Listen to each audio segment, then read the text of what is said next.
தன்னை விமர்சிக்க கூடாதென்று யூடியூபர் சவுக்கு சங்கரிடம் எடுத்துக் கூற வேண்டுமென பெண் தொகுப்பாளர் மாலதியிடம் நாம் தமிழர் கட்சி ஒருங்கிணைப்பாளர் சீமான் கெஞ்சிய ஆடியோவை முன்னாள் பாஜக நிர்வாகி திருச்சி சூர்யா வெளியிட்டுள்ளார்.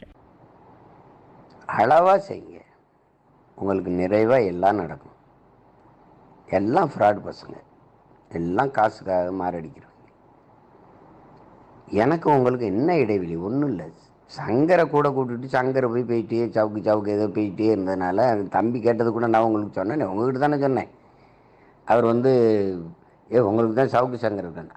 அவனுக்கு காழ்ப்புணர்ச்சி, எல்லாரையும் விமர்சிக்கணுங்கிறதல்ல என் கோட்பாடு. சரி, அதிகாரத்தில் இருக்கிறவன் தப்பு செய்கிறவர்கள் பேசணும். அதிகாரத்தில் இருக்கிறவன உன்னே மாதிரி எதிர்த்து பேசுகிறவனையும் பேசணும்னா அப்படி சொல்லுங்கள். இப்போ யூடியூப் ருட்டர்ஸு, இந்த அகரம் மனோஜ், இவங்களுக்கெல்லாம் எனக்கு என்ன நோய்? நான் என்ன பண்ணேன்? நான் என்ன நீங்களே சொல்லுங்கள், நான் என்ன தான் தவறு பண்ணேன் சொல்லுங்கள். நீங்கள் சொல்லுங்கள், உங்கள் மனசான்ற சொல்லு, நான் என்ன தான் தவறு பண்ணேன்னு சொல்லுங்கள். என்ன பண்ணேன்? ஏண்டா 6650 கோடி இந்த எலக்ட்ரல் பாண்டில் பணம் வாங்கின பிஜேபி விமர்சிக்காத நாய் என்ன ஏண்டா விமர்சிக்கிற? நான் 10 பைசா இல்லாமல் பிச்சை எடுத்து தேர்தலை சந்திச்சு என்ன எதுக்குடா திட்டுறீங்க? நீங்கள் யார் தான்டா நீங்கள்? அதில் தான் என்னன்னு கோவம் வந்துடுது. இப்போ நீங்கள்லாம் எவ்வளோ பெரிய தவறானவங்க பாருங்கள். நீங்களாம் யோசிச்சு பாருங்கள், எவ்வளவு தவறானவங்க. அநியாயத்தை, அதிகாரத்தில் இருக்கிறவன் செய்கிற தவறையெல்லாம் பேசாது, அந்த தவறையெல்லாம் எதிர்த்து போராடுகிறவனை ஒருத்தன் விமர்சிக்கிறான் அப்படின்னா அவன் எவ்வளவு ஆபத்தானவன். அதில் தான் இந்த சங்கர் சேர்ந்துட்டான். ரொம்ப தப்பாக அண்ணனை ரொம்ப நாம் பேசுறது, அது பேசுறது என்ன சொல்லுவாங்க. நான் அதெல்லாம் நான் பார்க்குறது இல்லை. இப்போ நீங்கங்கிறதுனால இவ்வளோ நேரம் எடுத்து பேசுகிறேன். உங்கள் மேலே எனக்கு இருக்கிற நம்பிக்கை தான் காரணம். ஏன்னா உங்களுக்கு ஞானம் இருக்குது, அறிவு இல்லை, ஞானம் இருக்குது. அது மாதிரி நீ ஒரு ஞானி, உனக்கு ஒரு தத்துவம் இருக்குது, உனக்கு ஒரு கோட்பாடு இருக்குது. என்ன பேசுகிற அரசியல், தமிழ் தேசிய அரசியல், இதெல்லாம் ஃபாசிசம், இதெல்லாம் சும்மா. இந்தியாவே என்னடு முடிஞ்சால் எனக்கு சப்போர்ட் பண்ணுங்கள், இல்லைன்னா பேசாமல் அமைதியாமாவது இருங்க. நான் போராடி வென்றுருக்கிறேன். அதை விட்டுவிட்டு குறுக்க பாஞ்சு எல்லாம் இது பண்ணி எப்படி தமிழனுக்கு மயிரா நல்லது நடக்கும். இன்னைக்கு தான் வள்ளலார் செத்தாரா போய் தோன்றாங்க. பல லட்சக்கணக்கான மக்கள் பல ஆண்டுகளாக வழிபட்டு வந்த ஒரு இடத்த இன்றைக்கி போய் தோண்டி அந்த இடத்துல ஆய்வு மையம் நட்டு, வேறு இடம் இல்லையா அவங்களுக்கு? கடலுக்குள்ளே அப்பனுக்கு பேனா வைக்கணும்னு போனவன் வேறு இடத்துல வைக்க முடியாதா?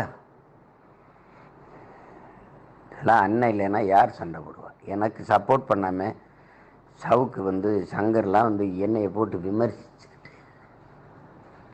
சரி நீ என்னால் அந்த நாட்டுக்கு நடந்த தீமையை மட்டும் சொல்லுங்கள், நானே விலகிக்கிறேன்னு தானே சொல்லுவேன். நக்கல் அடிக்கணும். சீமானுக்கு ஒரு ஃபேம் இருக்குது. சீமானை பேசுனா ஒரு 4 பேர் ரசிப்பான், அதை பற்றி பேசுவான்.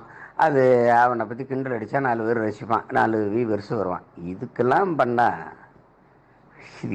இது விபச்சாரத்தோட கேவலம் இல்லையா?